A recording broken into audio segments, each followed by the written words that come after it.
اعوذ باللہ السمیع العلیم من الشیطان الرجیم من حمزہ ونفخہ ونفسہ بسم اللہ الرحمن الرحیم ربی یسر ولا تعسر وتمم بالخیر ربی زدنی علما یستبشرون بنعمت من اللہ وفضل وان اللہ لا یضیع اجر المؤمنین الذین استجابوا للہ والرسول من بعد ما اصابهم القرح للذین احسنوا منہم واتقوا اجر عظیم الذین قال لهم الناس ان الناس قد جمعوا لكم فاخشوهم فزادهم ایمانا وقالوا حسبنا اللہ ونعم الوکیل وقالوا حسبنا اللہ ونعم الوکیل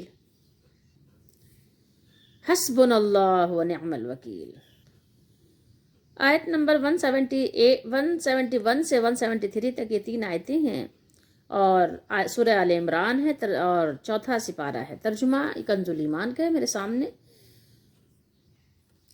ابھی انہی شہیدوں کی بات چل رہی ہے جو اللہ تعالیٰ کی جنت میں مزے کر رہے ہیں، خوشیاں مناتے ہیں، وہ خوشیاں مناتے ہیں، خوشیاں منا رہے ہیں، ٹھیک ہے، خوشیاں مناتے بھی ہیں، خوشیاں منا رہے ہیں۔ وہ یستبشرون یہ جمع مذکر غائب کا صیغہ ہے مضارع۔ وہ جو اللہ کی نعمت پر خوشیاں کس پر منا رہے ہیں؟ خوشیاں مناتے ہیں اللہ کی نعمت اور اس کے فضل کی، کہ اللہ تعالیٰ نے ان کو کیسی نعمتیں عطا کر دیں، کیسا فضل عطا کیا، اور یہ کہ اللہ ضائع نہیں کرتا اجر کس کا؟ مسلمانوں کا، مومنین کا اجر اللہ تعالیٰ ضائع نہیں کرتا۔ وہ جو کچھ بھی کرتے ہیں اللہ کے لیے کرتے ہیں، اور جو اللہ کے لیے کرتا ہے عمل تو اللہ تعالیٰ اس کے عمل کو ضائع نہیں کرتا۔ وہ جو اللہ اور رسول کے بلانے پر حاضر ہوئے بعد اس کے کہ انہیں زخم پہنچ چکا تھا، یہ احد کی بات آ گئی دوبارہ، ٹھیک ہے، ان کے نیکوکاروں، احسان کرنے والوں، محسنین کا اور پرہیزگاروں کا، تقوی والوں کا بڑا ثواب ہے، چھوٹا موٹا نہیں ہے، کیا ہے؟ اجر ہے اور عظیم ہے۔ آپ ذرا اس پہ غور کیجئے گا۔ دنیا کی جب بھی بات آتی ہے تو اللہ تعالیٰ قلیل کی بات فرماتا ہے، اور جب آخرت کی بات آتی ہے تو اللہ تعالیٰ عظیم کی بات فرماتا ہے۔ وہ جن سے لوگوں نے کہا، کیا کہا؟ کہ لوگوں نے تمہارے لیے جتھا جوڑا، کیا کیا؟ لوگوں نے کہا کہ دیکھو کچھ لوگ ایسے ہیں، یعنی یہ کہنے والے منافقین ہیں، ٹھیک ہے، اور کس سے ڈرا رہے ہیں؟ کافروں سے ڈرا رہے ہیں۔ کس کو ڈرا رہے ہیں؟ صحابہ رضی اللہ تعالیٰ عنہ کو۔ قد جمعوا، تمہارے لیے جتھا جوڑا، جتھا یہ ہندی کا لفظ ہے، تو یعنی تمہارے لیے کیا کیا ہے؟ ایک جماعت جمع کی ہے، تمہارے لیے لوگوں کو جمع کیا ہے، تمہارے لیے کیا کیا ہے؟ تمہارے لیے ایک گروہ بنایا ہے۔ اور کیوں بنایا ہے؟ اس لیے تاکہ وہ تم کو ماریں، تمہیں اذیت دیں، ستائیں، تنگ کریں، تمہاری زندگی کو کیا کریں؟ تکلیف دہ بنا دیں۔ فخشوہم، تو کیا کرو تم؟ سو تم ان سے ڈرو۔ ہم ضمیر کہاں جا رہی ہے؟ ان لوگوں کی طرف جو ایک پوری جماعت فوج تیار کر رہے ہیں، ٹھیک ہے، فوجی دستہ انہوں نے تیار کر لیا ہے، ان سے ڈرو، ٹھیک ہے، جو تمہارے لیے فوج تیار کی ہے تمہارے خلاف، ان فوجیوں سے ڈرو، اور فوج بنانے والوں سے بھی ڈرو، ان لوگوں سے، یہ ہم ضمیر ادھر ہی ہے، ٹھیک ہے، ان سے ڈرو۔ تو ان کا ایمان کیا ہوا؟ فزادہم ایمانا، زیادہ یزید، اردو میں بھی آپ بولتے ہیں نا زیادہ، زیادہ، یہ وہی زیادہ ہے، ٹھیک ہے، جس کو ہم اردو میں ہم نے بنایا ہوا ہے۔ تو کیا کہا انہوں نے؟ ایمان ان کا اور زائد ہو گیا، ٹھیک ہے، کیا ہوا ان کا؟ تو ان کا ایمان اور زائد ہوا، زیادہ ہو گیا ان کا ایمان۔ ہم ضمیر کدھر جا رہی ہے؟ صحابہ رضی اللہ تعالیٰ عنہم کی طرف۔ ان سب کا ایمان کیا ہوا؟ زیادہ ہو گیا، بڑھ گیا ایمان۔ اور کس بات پہ بڑھ گیا؟ کہ ان کے خلاف فوج کھڑی ہوئی ہے، ایک بہت بڑی فوج، بہت ساز و سامان لاؤ لشکر کے ساتھ ہے، مقابلے کے لیے آ رہی ہے، تو ان کا ایمان اور زیادہ ہو گیا۔ بجائے ان سے ڈرتے، خوف کھاتے، اپنے گھروں میں دپک رہتے، صلح کرنے کی فکر کرتے، مشاورت کرتے، نہیں، اور ایمان بڑھ گیا، ترقی پا گیا ایمان۔ اور پھر کیا کہا اس کے جواب میں؟ ان کے جواب میں، اوپر والوں کے جواب میں کیا کہا؟ ایمان ترقی پا گیا تو، اور کہنے لگے، بولے، انہوں نے کہا، حسبنا اللہ، اللہ کافی ہے ہمارے لیے۔ اللہ تعالیٰ کیا ہے؟ اللہ تعالیٰ ہمارے لیے کفایت کرنے کے لیے کافی ہے، وہ کام بنانے کے لیے کافی ہے، وہ بہت اچھا، نعم الوکیل ہے، کیا ہی اچھا کام بنانے والا ہے، اس سے بڑھ کر کوئی کیا وکیل ہو سکتا ہے کیا؟ اللہ ہمارا وکیل ہے، ہمیں یہ دنیا کے وکیلوں کی حاجت نہیں ہے، اللہ ہمارا وکیل ہے، کیونکہ دنیا کے وکیل تو کیا کریں گے، غلطی بھی کریں گے، ٹھیک ہے، ہو سکتا ہے ہمارا مقدمہ صحیح نہ لڑ سکیں، لیکن اللہ ہمارا وکیل ہے، ونعم الوکیل، سب وکیلوں سے اچھا وکیل ہے، کیا ہی اچھا وکیل ہے اللہ، ٹھیک ہے، یہ اللہ تعالیٰ نے یہاں پر بیان کیا ہے۔ یستبشرون بنعمت، یستبشرون، اللہ تعالیٰ نے ارشاد فرمایا، دیکھیے پیچھے سے ہم بات کیا پڑھ رہے تھے، پچھلی نشست میں ہم نے کیا پڑھا تھا کہ انہوں نے یہ خواہش ظاہر کی تھی، حدیث ہم نے پڑھی تھی کہ ہماری خبر ان کو پہنچا دی جائے، ہم نے آپ کو احادیث بھی دکھائی تھی اس کے بارے میں کہ ان کو اس بات کا شوق تھا کہ ہمارے حالات کی خبر ان کو پہنچ جائے جن کو ہم چھوڑ کر آئے ہیں، کیونکہ رسول اللہ صلی اللہ تعالیٰ علیہ وآلہ وسلم کی حدیث شریف کے مطابق اللہ تعالیٰ نے ان کی ارواح کو سبز پرندوں کے جسم میں رکھ دیا، ٹھیک ہے، اور وہ جنت کے نہروں اور باغات کے پھلوں سے اپنا رزق حاصل کرنے میں، اور پھر ان قندیلوں میں آتے جاتے ہیں جو ان کے لیے عرش رحمان کے نیچے لٹک رہی ہیں، معلق ہیں۔ جب انہیں لوگوں نے اپنی راحت اور اپنی عیش کی زندگی دیکھی اور دکھ اور غم سے آزاد زندگی دیکھی تو کہنے لگے کہ ہمارے متعلقین دنیا میں ہمارے مرنے سے غمگین ہیں، کیا کوئی ہمارے حالات کی خبر ان کو پہنچا سکتا ہے تاکہ وہ ہم پر غم نہ کریں اور وہ بھی جہاد میں کوشش کرتے رہیں؟ اللہ تعالیٰ نے فرمایا کہ ہم تمہاری یہ خبر ان کو پہنچا دیتے ہیں، ٹھیک ہے، تو اللہ تعالیٰ نے یہ آیت مبارکہ نازل فرما کر پہنچا دی، اور مزید یہ کہ یستبشرون، وہ خوش ہو رہے ہیں، وَأَنَّ اللَّهَ لَا يُضِيعُ أَجْرَ الْمُؤْمِنِينَ، اور یہ بات یقینی ہے، بلا شبہ یقیناً اللہ مومنوں کا اجر ضائع نہیں کرتا، مومنوں کا اجر اللہ تعالیٰ بچا کر رکھتا ہے اور اللہ تعالیٰ بڑھا کر دیتا ہے۔ عبد الرحمن بن زید بن اسلم فرماتے ہیں کہ شہداء اور غیر شہداء تمام مومن اس آیت کریمہ کا مصداق ہیں۔ جتنے بھی مومنین دنیا سے ایمان کے ساتھ رخصت ہوتے ہیں اللہ کے لیے خلوص کے ساتھ دین کے لیے کام کرنے والے، تو وہ مومن شہید ہوں یا بغیر شہادت کے وہ دنیا سے رخصت ہوں، اللہ تعالیٰ کے پاس ان کا اجر ہے اور ان کا اجر اللہ تعالیٰ ضائع نہیں کرتا۔ الذین استجابوا للہ والرسول من بعد ما اصابہم القرح، جنہوں نے یا جن لوگوں نے باوجود اس کے کہ وہ زخم کھا چکے تھے، زخم کھانے کے باوجود اللہ اور رسول کے حکم کو قبول کر لیا، اللہ اس کے رسول کے بلانے پر حاضر ہو گئے۔ رسول اللہ صلی اللہ علیہ وسلم کا بلانا کیا ہے؟ کیا رسول اللہ صلی اللہ علیہ وسلم اپنی ذات کے لیے بلاتے ہیں؟ رسول اللہ صلی اللہ علیہ وآلہ وسلم اللہ کے حکم سے بلاتے ہیں، تو رسول اللہ کا بلانا کس کا بلانا ہوا؟ اللہ کا بلانا ہوا، ٹھیک ہے، تو اللہ اس کے رسول کے حکم کو قبول کر کے اللہ اس کے رسول کے حکم پر وہ حاضر ہوتے ہیں، تو اللہ تعالیٰ نے کیا فرمایا؟ یہ بات ہے اصل میں جنگ احد کی تو بات ہے، لیکن یہ ہے اصل میں دوسرے دن کی بات، احد کا مارکا جس دن ہوا تھا اس کے دوسرے دن یہ معاملہ پیش آیا تھا، تو اس لیے اس کو ایک مستقل الگ جو ہے غزوہ شمار کیا جاتا ہے۔ پیچھے بھی ہم پڑھ چکے ہیں، یہ حمراء الاسد یا آپ کہیں بحر ابی عنابہ جو ایک جگہ کا نام ہے، اس دن والے واقعے کی طرف اشارہ ہے کہ مشرک مسلمانوں کو نقصان پہنچانے کے بعد جب جنگ احد سے کہاں جا رہے تھے؟ اپنے علاقوں کی طرف واپس جا رہے تھے، تو انہوں نے راستے میں اس بات پر ندامت اور افسوس کا اظہار کیا کہ وہ مدینہ طیبہ کا قصد کر کے یعنی وہاں چلے جاتے، یہاں سے فارغ ہو کر احد سے مدینہ چلے جاتے، اور وہاں کیا کرتے؟ وہاں یعنی سب کو اپنے طور پر یعنی جو بھی ان کا منصوبہ تھا وہ تمام کر دیتے، یعنی سب کو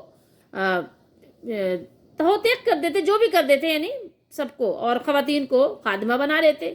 کہنے والے نے ایک نے کہا بھی تو انہیں اس جنگ کو وہ فیصلہ کن کر دیتے، ختم ہو جاتا، قصہ تمام کر دیتے، تو ان کو اس بات کا دکھ ہوا، کیونکہ اس وقت مسلمانوں کی ظاہر ہے جو حالت تھی وہ تو بہت ہی یعنی کہنا چاہیے کہ تکلیف دہ تھی، زخمی تھے، زخموں سے چور چور تھے، بہت سارے شہداء تھے سامنے، اور ظاہر ہے کہ حالات بالکل یعنی اکثر بدل گئے تھے، تکلیف دہ مناظر تھے ہر طرف، اور مدینے میں ظاہر ہے کہ خواتین اور بچے تھے، یا بوڑھے لوگ تھے، یا وہ جو لوگ کچھ معذور تھے وہ لوگ تھے.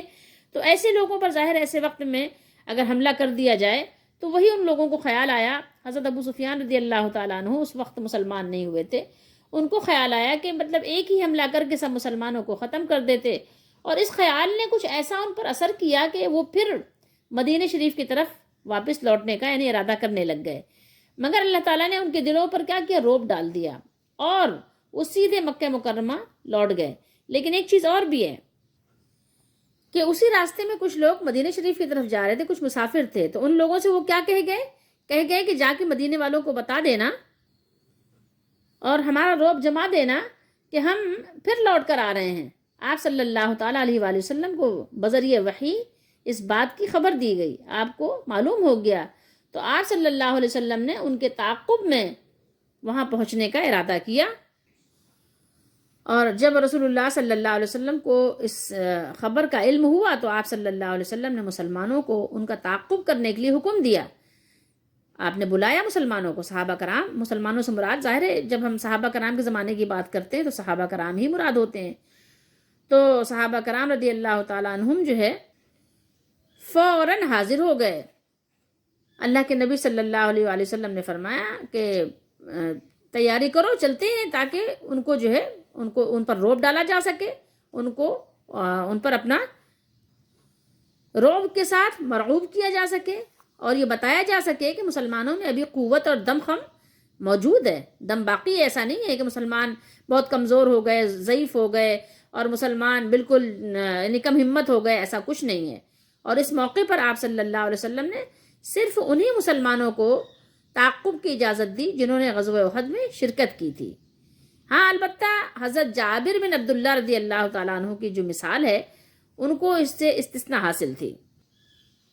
صحابہ کرام رضی اللہ تعالیٰ عنہم باوجود اس سے کہ زخموں سے نڈھال اور چور ہونے کے اللہ تعالیٰ اور اس کے رسول صلی اللہ تعالیٰ علیہ وآلہ وسلم کی اطاعت کرتے ہوئے اس حکم پر انہوں نے لبیک کہا. اب سوچئے ذرا، تصور کیجئے کہ کچھ صحابہ تو پکڑے چل رہے تھے، ٹھیک ہے، کسی کے سہارے سے چل رہے تھے، اتنے زخمی ہو چکے تھے. امام ابن ابو حاتم نے اکرمہ رضی اللہ تعالیٰ عنہ کی روایت کو بیان کیا ہے کہ جب مشرک احد سے واپس جا رہے تھے تو کہنے لگے کہ تم نے نہ تو محمد صلی اللہ تعالیٰ علیہ وآلہ وسلم کو شہید کیا اور نہ مسلمانوں کی جو یعنی خواتین تھیں، جو صحابیات تھیں، تو ان کو اپنے پیچھے اونٹنیوں پہ، سواریوں پہ بٹھا کر بھی نہیں لائے. ٹھیک ہے، تم نے بہت ہی برا کیا، لہٰذا تم لوٹ جاؤ. رسول اللہ صلی اللہ علیہ وسلم نے اس خبر کو سنا تو آپ صلی اللہ علیہ وسلم نے مسلمانوں کو بلایا تو انہوں نے آپ کے حکم پر لبیک کہا، حتیٰ کہ وہ حمراء الاسد یا وہ جو بیر ابن ابی عنبہ تک کفار مشرکین کے تعاقب میں آ گئے. یہ دیکھ کر مشرک کہنے لگے کہ اب تو پلٹ چلو، آئندہ سال دوبارہ آئیں گے. تو یہ دیکھ کر رسول اللہ صلی اللہ علیہ وآلہ وسلم بھی واپس مدینہ شریف تشریف لے گئے. اب حدیث شریف دیکھیے 4077 ہے، کتاب المغازی ہے. بیان کرنے والے کون ہیں؟ ہشام ہیں، اپنے والد سے بیان کرتے ہیں. اور یہ ان کے والد کون ہیں؟ حضرت ام المومنین اما عائشہ صدیقہ رضی اللہ تعالی عنہ کے بھانجے ہیں. یعنی بھانجے کا بیٹا کون ہوا؟ ایک طرح سے نواسا ہوا. ٹھیک ہے، ان کے نواسے نے، ام المومنین کے نواسے نے یہ بات بیان کی ہے. تو یہ ہشام نے بیان کیا کہ ان سے ان کے والد نے اور ان سے ام المومنین اما عائشہ صدیقہ رضی اللہ تعالی عنہ نے کہ آیت وہ لوگ جنہوں نے اللہ اس کے رسول کی آواز پر، وہی آیت ہے نا، الذین استجابوا للہ والرسول من بعد ما اصابهم القرح للذین احسنوا منہم واتقوا اجر عظیم. تو وہی یہاں بیان ہوا ہے کہ وہ لوگ جنہوں نے اللہ اس کے رسول کی آواز پر لبیک کہا، اس کے بعد کہ انہیں زخم پہنچا، اس کے بعد کہ انہیں زخم پہنچ چکا تھا، ان میں سے جن لوگوں نے نیکی کے متعلق کہا، نہیں بلکہ یہ جن لوگوں نے نیکی کی اور متقی بنے، تقوی اختیار کیا، ان کے لیے بہت بڑا اجر ہے. انہوں نے عروہ سے اس آیت کے متعلق کہا، میرے بھانجے، تمہارے والد زبیر رضی اللہ تعالیٰ عنہ اور نانا ابو بکر صدیق رضی اللہ تعالیٰ عنہ بھی انہی میں سے تھے، احد کی لڑائی میں رسول اللہ صلی اللہ علیہ وآلہ وسلم کو کچھ تکلیف پہنچی تھی جب وہ پہنچی، ٹھیک ہے، کچھ تکلیف پہنچنی تھی جب وہ پہنچی اور مشرکین واپس جانے لگے تو آپ صلی اللہ علیہ وسلم کو اس کا خطرہ ہوا کہ کہیں وہ پھر لوٹ کر حملہ نہ کریں، تو اس لیے آپ نے فرمایا ان کا پیچھا کرنے کون کون جائیں گے۔ اسی وقت 70 صحابہ رضی اللہ تعالیٰ عنہم تیار ہو گئے، 70 تیار ہو گئے۔ راوی نے بیان کیا کہ ابو بکر رضی اللہ تعالیٰ عنہ اور زبیر رضی اللہ تعالیٰ عنہ بھی انہی میں سے تھے۔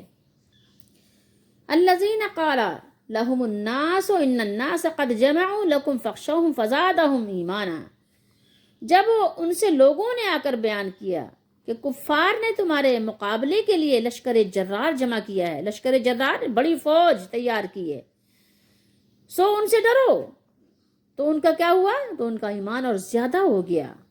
لوگوں نے تو انہیں دشمن کے لشکر جرار اور اس کی تعداد کثرت سے ڈرایا تھا، مگر انہوں نے دشمن سے ڈرنے کے بجائے اللہ تعالیٰ کی ذات گرامی پر بھروسہ کر لیا، توکل کیا اور اس سے کیا کیا؟ مدد طلب کرنے لگے، استعانت طلب کی۔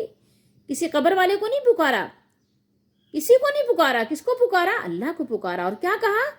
حسبنا اللہ ونعم الوکیل، اور کہنے لگے کہ ہم کو اللہ کافی ہے اور وہ بہت اچھا کارساز ہے، بہت اچھا کام بنانے والا، اس سے اچھا کوئی کام بنا نہیں سکتا، کوئی بھی نہیں بنا سکتا اس سے اچھا کام، وہ ہمارا مالک ہے اور وہی ہمارا کام بنانے والا ہے اور بہترین کام بنانے والا ہے اور بہترین مددگار بھی وہی ہے۔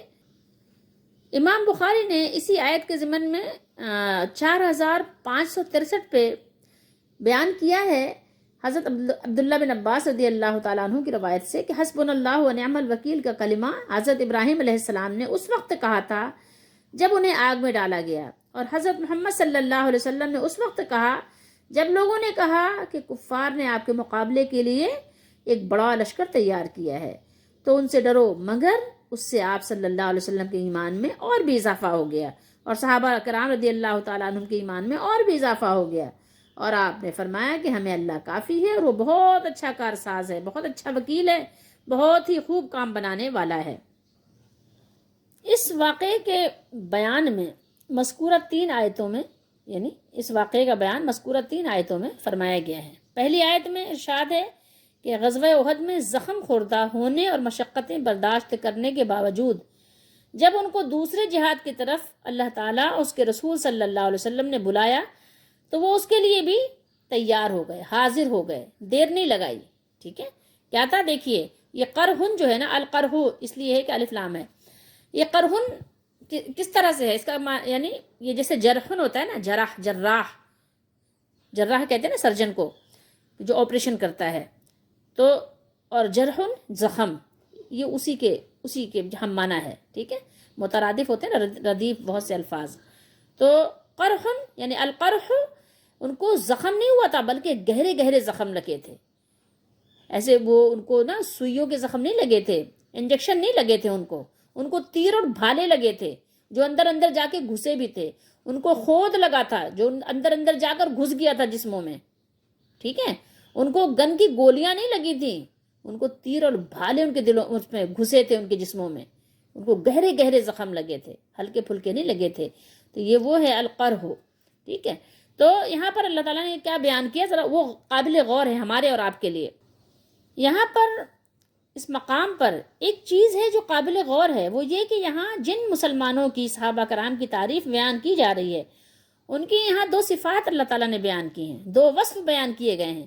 ایک تو من بعد ما اصابہم القرح، یعنی اللہ اس کے رسول صلی اللہ علیہ وسلم کے بلانے پر تیار ہونے والے وہ لوگ ہیں جن کو احد میں گہرے گہرے زخم پہنچ چکے تھے، ٹھیک ہے، چھوٹے موٹے نہیں، اور ان کے 70 نامور بہادر شہید ہو چکے تھے، اور نامور حضرت سید حمزہ رضی اللہ تعالیٰ عنہ، ذرا غور کیجئے، مصعب بن عمیر رضی اللہ تعالیٰ عنہ، بڑے بڑے نامور صحابہ رسول اللہ صلی اللہ علیہ وسلم کے چچا جان شہید ہو چکے، اور ان کے جسم بھی زخموں سے چور چور تھے، لیکن جب ان کو دوسری دفعہ بلایا گیا تو فوراً جہاد کے لیے تیار ہو گئے، حاضر ہو گئے، لبیک یا رسول اللہ صلی اللہ علیہ وسلم، نعرے نہیں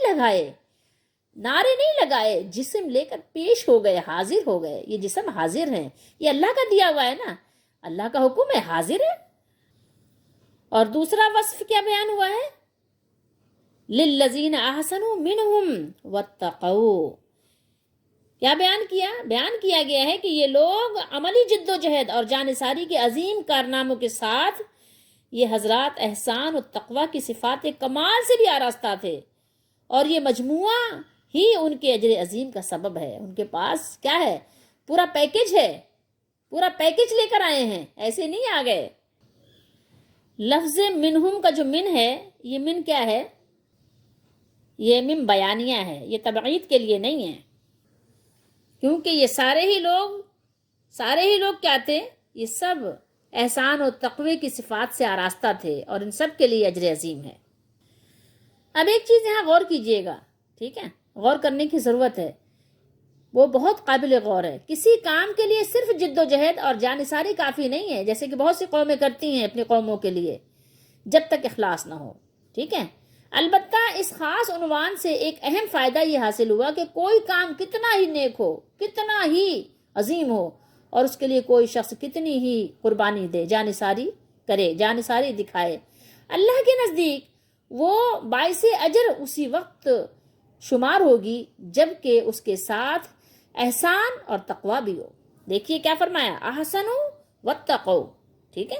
یہ دونوں چیزیں، یہ دونوں وصف بھی اس کے ساتھ ساتھ ہونے چاہیے، جس کا حاصل یہ ہے کہ وہ عمل خالص اللہ کے لیے ہو، ورنہ محض جانثاری اور بہادری کے واقعات آپ کو بہت سے آپ کو لوگوں میں، قوموں میں مل جائیں گے.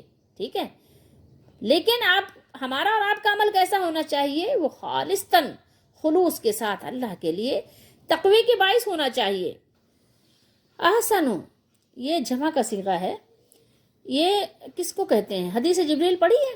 حدیث جبریل میں آپ کو اس کی بہترین تعریف مل جائے گی.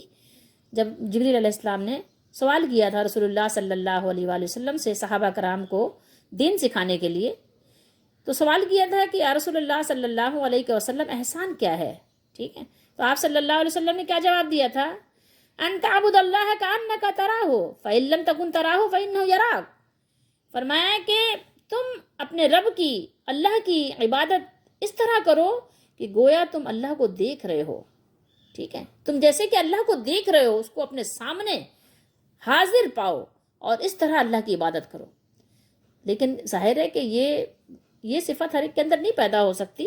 تو آگے اللہ کے نبی نے فرمایا، اور اگر یہ حالت پیدا نہ ہو تو کم از کم یہ حالت تو ہو کہ تم یہ تصور تو رکھو کہ وہ تم کو دیکھ رہا ہے. اگر تم یہ نہیں کر سکتے، کأنک تراہ فإن لم تکن تراہ فإنہ یراک. فرمایا کہ ان تعبد اللہ کأنک تراہ فإن لم تکن تراہ فإنہ یراک. ٹھیک ہے؟ کہ اللہ تعالیٰ گویا کہ تمہیں دیکھ رہا ہے. یہ تصور تو باندھ کر رکھو، یہ تصور تو جمائے رکھو ہر جگہ، اندھیریوں میں، اجالے میں، دن میں، رات میں، تنہائی میں، مجمع میں، ہر جگہ یہ تصور تمہارا قائم رہے کہ اللہ ہمیں دیکھ رہا ہے، وہ ہمیں ملاحظہ و مشاہدہ فرما رہا ہے، اپنے علم و قدرت سے ہر جگہ ہمارے ساتھ ہے. اور تقوی کی تعریف کے لیے ہم آپ کو ایک حدیث شریف سنائیں گے کہ جو ہے آپ کو حضرت ابی بن کعب رضی اللہ تعالیٰ عنہ سے منسوب ہے، اور حضرت عمر رضی اللہ تعالیٰ عنہ کے سوال کرنے پر انہوں نے بیان کیا تھا. حضرت عمر رضی اللہ تعالیٰ عنہ امیر المومنین نے پوچھا تھا کہ تقوی کیا ہے؟ تو حضرت ابی بن کعب رضی اللہ تعالیٰ عنہ نے فرمایا کہ امیر المومنین، کبھی آپ کا ایسے راستے پر بھی گزر ہوا ہوگا جو کانٹوں سے پر ہو؟ تو حضرت عمر رضی اللہ تعالیٰ عنہ نے فرمایا کئی بار ایسا ہوا ہے. تو حضرت ابی بن کعب رضی اللہ تعالیٰ عنہ نے فرمایا ایسے موقع پر آپ نے کیا کیا؟ آپ نے کیا کیا؟ تو حضرت عمر رضی اللہ تعالیٰ عنہ نے فرمایا کہ دامن سمیٹ لیے اور نہایت احتیاط سے چلا گیا، مطلب اس پر احتیاط کے ساتھ گزرا، چلا. تو حضرت ابی بن کعب رضی اللہ تعالیٰ عنہ نے فرمایا کہ بس تقوی اسی کا نام ہے. یہ دنیا ایک کانٹوں کا گھر ہے، خارستان ہے، گناہوں کے کانٹوں سے لبریز ہے، بھری ہوئی ہے. تو اس لیے اس دنیا میں اس طرح چلنا اور زندگی گزارنا چاہیے کہ دامن گناہوں کے کانٹوں سے نہ الجھے. اسی کا نام تقوی ہے، جو سب سے زیادہ قیمتی سرمایہ ہے. اور ایک شعر ہے حضرت ابو درداء رضی اللہ تعالیٰ عنہ کا، وہ اکثر یہ شعر پڑھا کرتے تھے، یقول المرء فائدتی و مالی و تقوی اللہ افضل مستفادہ، یعنی لوگ اپنے دنیاوی فائدے اور مال کے پیچھے پڑے رہتے ہیں، حالانکہ تقوی سب سے بہتر سرمایہ ہے۔ اب کچھ چیزیں ہیں ہمارے لیے جو اس میں غور و فکر کرنے کی ہیں۔ سب سے پہلی تو یہ دیکھیے، جو 3 آیتیں ہیں اس میں جو ہم نے پہلی آیت پڑھی ہے وہ یہ ہے کہ اس بات پر ہمیں یقین اور ایمان رکھنا ہے کہ اللہ تعالیٰ مومنوں کو اجر ضائع نہیں کرتا۔ اپنا کام کیا کریں؟ اسی بنیاد پر کریں، ٹھیک ہے؟ کہ اجر کس سے لینا ہے؟ اللہ سے لینا ہے، اللہ کے بندوں سے نہیں لینا، کیونکہ اللہ کا اجر ضائع نہیں ہوتا، کم نہیں ہوتا، منع نہیں کیا جاتا، روکا نہیں جاتا، ٹھیک ہے، اور دے کر پچھتایا نہیں جاتا۔ تو اللہ تعالیٰ کے لیے جو بھی کام کریں اللہ کے لیے کریں، کیونکہ اللہ مومنوں کا اجر ضائع نہیں کرتا۔ دوسرا سبق ہمارے لیے اس میں یہ ہے کہ اللہ اس کے رسول کا جہاں بھی جو حکم ہے ہم اس کو فوراً عمل کرنے کے لیے تیار ہو جائیں، ہمارا حال کچھ بھی ہو، حال نہ دیکھیں، ٹھیک ہے، قال دیکھیں کہ بلایا کدھر سے گیا ہے، آواز کدھر سے آئی ہے، ٹھیک ہے، پکارنے والے کو دیکھیں کہ پکار کدھر سے ہے، قرآن کی طرف سے ہے، حدیث کی طرف سے۔ ظاہر ہے کہ اب بنفس نفیس رسول اللہ صلی اللہ علیہ وسلم تو ہمارے درمیان نہیں ہے نا، لیکن آپ کا فرمان، آپ کے فرامین، آپ کا فرمان تو ہے، آپ کا لایا ہوا قرآن تو ہے۔ تو اب دیکھیں کہ ہمیں کدھر بلایا جا رہا ہے، کس طرف بلایا جا رہا ہے، اس پر توجہ رکھیں۔ اور دوسری بات دیکھیں، اس کے اندر ایک چیز اور بھی ہے، للہ والرسول، اللہ اور رسول کی دعوت پر بلانا، کس کی طرف سے؟ اللہ اور رسول، یعنی رسول اللہ کا بلانا اللہ کا بلانا ہے۔ اس سے لوگ بہت سارے غلط مطالب نکالتے ہیں، رسول اللہ کو اللہ قرار دینے کی کوشش کرتے ہیں، اللہ کی برابری پر وہ لانے کی کوشش کرتے ہیں، لیکن ایسا نہیں ہے۔ گویا کہ یہاں ہی سمجھیے کہ رسول اللہ صلی اللہ علیہ وسلم پر اللہ کی طرف سے وحی آتی ہے، تو اللہ تعالیٰ جو اپنے رسول کو حکم فرماتا ہے، رسول علیہ السلام دین کے معاملے میں وہی بات کرتے ہیں۔ جب رسول اللہ صلی اللہ علیہ وسلم جہاد کی طرف یا کسی بھی طرف جب بلاتے ہیں تو اپنے لیے نہیں بلاتے اور اپنی مرضی کے لیے نہیں بلاتے، ٹھیک ہے، بلکہ وہ اللہ کے حکم سے بلاتے ہیں۔ تو رسول اللہ کا بلانا اللہ کا بلانا ہے، تو یعنی یہ دیکھیے کہ مستقل رسول اللہ صلی اللہ علیہ وآلہ وسلم کا حکم جو ہے دین اور شریعت ہے، اس بات پر بھی ہمارا ایمان ہونا چاہیے۔ یعنی حدیث وہ خود اپنی حیثیت سے دین کا حکم رکھتی ہے، حدیث کا انکار کرنے والا آپ خود سمجھ سکتے ہیں کہ وہ کس درجے کا، کیا اس کا مقام ہے، کس درجے کا بندہ ہے، کس درجے کا اس کا مقام ہے، ٹھیک ہے۔ تو رسول اللہ صلی اللہ علیہ وسلم کا بلانا مستقل ایک دین اور شریعت ہے۔ پھر اس کے بعد یہ کہ ہمارا جو بھی عمل ہو وہ کس طرح سے ہو؟ احسان کے ساتھ، تقوی کے ساتھ ہو، ٹھیک ہے، تو اللہ تعالیٰ پھر اس کا اجر ضائع نہیں کرے گا۔ اب آئیے مزید آگے بات کرتے ہیں۔ اب آئیے اس آیت کی طرف، الذین قال لهم الناس ان الناس قد جمعوا لكم فاخشوهم فزادهم ایمانا، یعنی یہ وہ حضرات ہیں کہ جب ان لوگوں نے کہا کہ تمہارے خلاف دشمنوں نے بڑا سامان اکٹھا کیا ہے، ان سے ڈرو، ٹھیک ہے، انہوں نے جنگ کا ارادہ کیا ہے، تو اس خبر نے ان کا جوش ایمان اور بڑھا دیا۔ وجہ یہ ہے کہ اللہ اس کے رسول کی اطاعت جب ان حضرات نے قبول کی تھی تو اول روز سے ہی، پہلے ہی دن سے انہوں نے اس بات کو محسوس کر لیا تھا، انہوں نے اس علم کو حاصل کر لیا تھا کہ ہم نے جس راستے پر قدم رکھا ہے، ہم نے جو سفر شروع کیا ہے، جس سفر کا آغاز کیا ہے، وہ خطرات سے پر ہے، قدم قدم پر مشکلات واقع ہوں گی، رکاوٹیں کھڑی ہوں گی، ہمارا راستہ روکا جائے گا اور ہماری انقلابی تحریک کو مٹانے کے لیے مسلح کوششیں کی جائیں گی۔ اس لیے جب یہ حضرات اس قسم کی مشکلات کو دیکھتے تھے تو ایمان کی قوت پہلے سے زیادہ ہو جاتی تھی، کیونکہ اللہ تعالیٰ نے تو فرمایا ہے قرآن میں جگہ جگہ کہ ہم تو تمہارا امتحان لیں گے، ٹھیک ہے، ہم تو تمہارا ٹیسٹ لیں گے، ہم تو تمہیں آزمائش میں ڈالیں گے، ٹھیک ہے، کھرے کھوٹے کو ہم الگ الگ کریں گے۔ تو یہ لوگ کیا کرتے ہیں؟ یہ لوگ پہلے سے زیادہ فداکاری کے ساتھ کام کرنے لگتے ہیں اور ان کا ایمان اور ترقی، مزید ترقی پا جاتا ہے، ترقی پہ ترقی، درجے اس کے اور بڑھ جاتے ہیں، ٹھیک ہے۔ تو ان کا اپریزل جو ہے وہ مزید کیا ہوتا ہے؟ ویری گڈ سے ایکسیلنٹ پہ پہنچ جاتا ہے، سمجھ رہے ہیں بات کو؟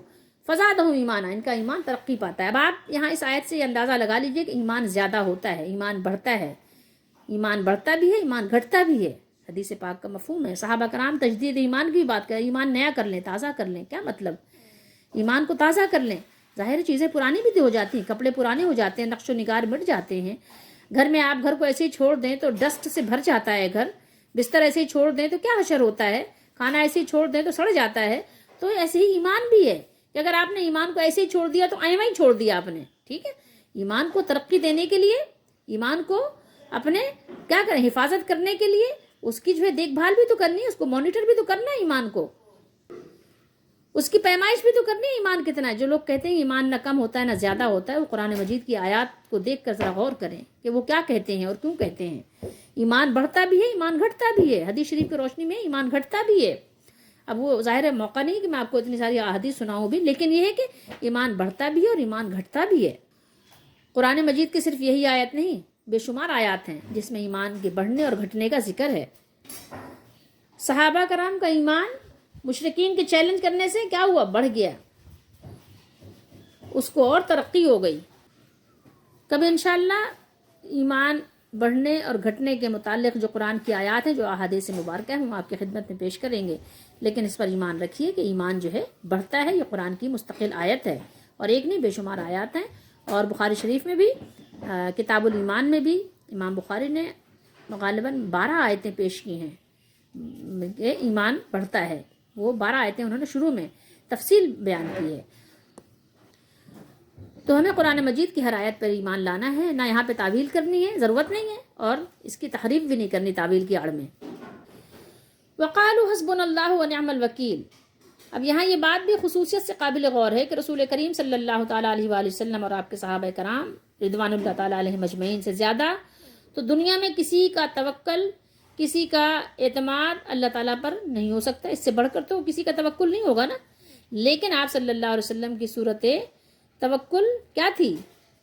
کیا یہ تھی کہ اسباب جو ظاہر ہیں، جو ظاہری اسباب ہیں، اس کو چھوڑ دیں، اس کو چھوڑ کر بیٹھے رہیں اور یہ فرماتے کہ ہمیں اللہ تعالیٰ کافی ہے، ٹھیک ہے، وہ بیٹھے بٹھائے ہمیں غلبہ عطا فرما دے گا، اور وہ دشمنوں کی فوج میں کیا کرے گا؟ دشمنوں کی فوج میں کوئی وبا بھیج دے گا. یہ تو نہیں تھا نا. بلکہ آپ صلی اللہ علیہ وسلم نے صحابہ کرام رضی اللہ تعالیٰ عنہم کو جمع کیا، زخم خوردہ لوگوں کے دلوں میں نئی روح پیدا فرمائی، جہاد کے لیے تیار کیا اور نکل کھڑے ہوئے. جتنے اسباب و ذرائع اپنے اختیار میں تھے وہ سب مہیا اور استعمال کرنے کے بعد فرمایا کہ ہمیں اللہ کافی ہے. یہی وہ صحیح طریقے سے اللہ پر بھروسہ ہے جس کی تعلیم قرآن میں دی گئی ہے، اور رسول اللہ صلی اللہ تعالیٰ علیہ وآلہ وسلم نے اس پر عمل کیا اور کروایا. اسباب جو یعنی ظاہری ہیں، ٹھیک ہے، اللہ تعالیٰ کا یہ انعام ہے. ظاہری اسباب بھی کیا ہے ہمارے لیے؟ اللہ کا انعام ہے. ان کو ترک کر دینا اور اس کی ناشکری کرنا یہ اللہ تعالیٰ کو پسند نہیں ہے. اور اسباب کو چھوڑ کر توکل کرنا یہ بھی کوئی توکل نہیں ہے، بلکہ یہ خلاف سنت ہے. جو سنت ہے ہمیں سنت پر عمل کرنا ہے، سنت کو چھوڑ کر ہمیں نفع نہیں ملے گا. تو یہاں ہمیں یہ سبق ملتا ہے کہ جتنے ذرائع اسباب آپ کے پاس ہیں سب استعمال کر لیجئے، اور جب سب اسباب و ذرائع ختم ہو جائیں تو کہیے حسبنا اللہ حسبی اللہ. یہی ہمارے لیے اس میں سبق ہے، اور اسی پر ہمارے لیے عمل کرنا نفع بخش اور فائدہ مند ہے. اللہ تعالی ہم سب کا حامی و ناصر و مددگار ہو.